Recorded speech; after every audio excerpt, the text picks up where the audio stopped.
इन छोकरीअ मत अड़जी विया आहियूं। अधु रात अचे थी आहे पर इन जो को अतो पतो ई न आहे। अम्मा तव्हां परेशान छो था थियो? अधी रुगो अॼु ई त देरि कोन कई आहे। हुनजो त रोज़ानो अचण जो इहो ई टाइम हूंदो आहे। कॾहिं अधी सिज बीठे घर पहुती आहे। कॾहिं सुधरंदी किरण इरम, इन जो इहो मॉडलिंग जो शौक़ अञा कॾहिं पूरो थींदो? अम्मा पहिरियां पाण ई इजाज़त ॾिनव किरण खे, हाणे पाण ई हुनजे शौक़ मां अड़जी विया आहियो। पर धीअ अञा ताईं घर कोन आई आहे। इहो बि को शौक़ आहे जो अञा ताईं घर न आई आहे। वते थी घर छॾे रुलंदी, पिणे ईंदो त कावड़ कंदो। अम्मा बाबा अधीअ मां घणो मुतमइन आहे, इन करे त सुबुह जो पाण अधीअ खे वठी वेंदो आहे। पिणे में छा करे धीअ, अलाह पुट जो औलाद असांखे ॾिनो कोन, हिन जे करे तव्हांजा अंगल पूरा कंदो आहे ऐं तव्हां ॿिन्हिनि सां तमामु घणो प्यार कंदो आहे। अम्मा बाबा खे त रुगो अधी किरण प्यारी आहे। हू त कॾहिं बि बाबा सां का फरमाइश कोन्हे कई त बाबा खे का तकलीफ़ ॾे ऐं बाबा असांजी उहा फरमाइश पूरी करे। ईअं न चओ धीअ, औलाद त सभु बराबरि हूंदी आहे। हिकिड़ी धीअ मिठी ऐं ॿी धीअ कोड़ी, ईअं न ई हूंदो। कोड़ी भले न हुजा अम्मा, पर अधीअ जेतिरी मिठी बि त न आहियां न। हिरम धीअ, अॼु की तूं कहिड़ियूं ॻाल्हियूं थी करे? रत जो रंग त साॻियो हूंदो आहे। जहिड़ो रत तुंहिंजे रगुनि में आहे तहिड़ो रत किरण जे रगुनि में आहे। तव्हां ॿई मुंहिंजे लाइ बराबरि आहियो। अम्मा मूं त तव्हां सां मज़ाक पे कई। अहिड़ी मज़ाक नाहे कबी धीअ जंहिंमें माउ पीउ जी शफ़क़त खे निशानो बणायो वञे। सॉरी अम्मा, आइंदा अहिड़ी ॻाल्हि पंहिंजी ज़बान ते कोन आणींदसि। कॾहिं बि इहो दिलि में न सोचिजे त तोखे असां किरण खां घटि था भायूं। तूं ऐं किरण त मुंहिंजी साॼी ऐं खाॿी अख आहियो। इहा त मूंखे बि पका आहे अम्मा, पर तूं अधी किरण सां कावड़ियल हुई, इन करे तव्हांजो मूड चेंज करण जे लाइ अहिड़ी ॻाल्हि कया।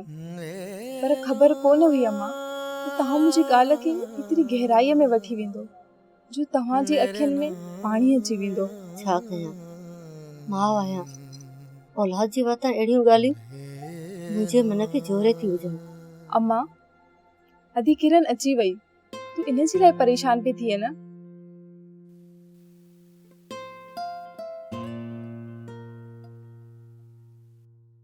किथे हुई एतिरो टाइम किरण? हिकु टाइम आहे घर अचण जो? अम्मा तव्हांखे ॿुधायो त हुयमि हिकु कमर्शियल जी शूट हुई, उन में देरि थी वई। दिलि त चवे थी त तुंहिंजी हाणे ई शादी कराए छॾियां, पोइ ॾिसां त एतिरो टाइम घर खां ॿाहिरि कीअं थी घुमी। डॉक्टर इब्रार, एतिरो घुमण तोखे कोन छॾींदो।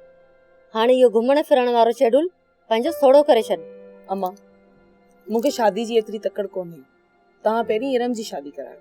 छो छो वॾी त तूं आई, हीरा तुंहिंजी शादी थींदी सौट इब्रार सां, त तुंहिंजी मंगणी थी हला हुन सां।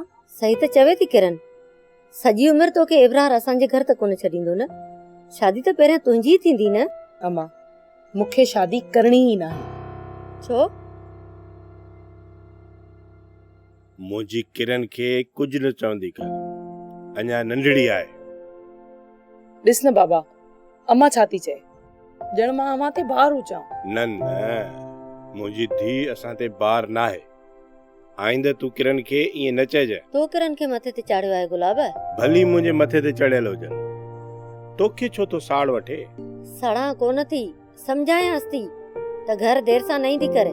बाबा अॼु कमु घणो हुयो, उन जे करे देरि थी वई, ऐं अम्मा हरू भरू नाराज़ थी थिए। ॾिस न, मुंहिंजी धीउ कम सां हुई तॾहिं त देर सां आई आहे न। अॻिते तूं जल्दी ईंदी कर घर।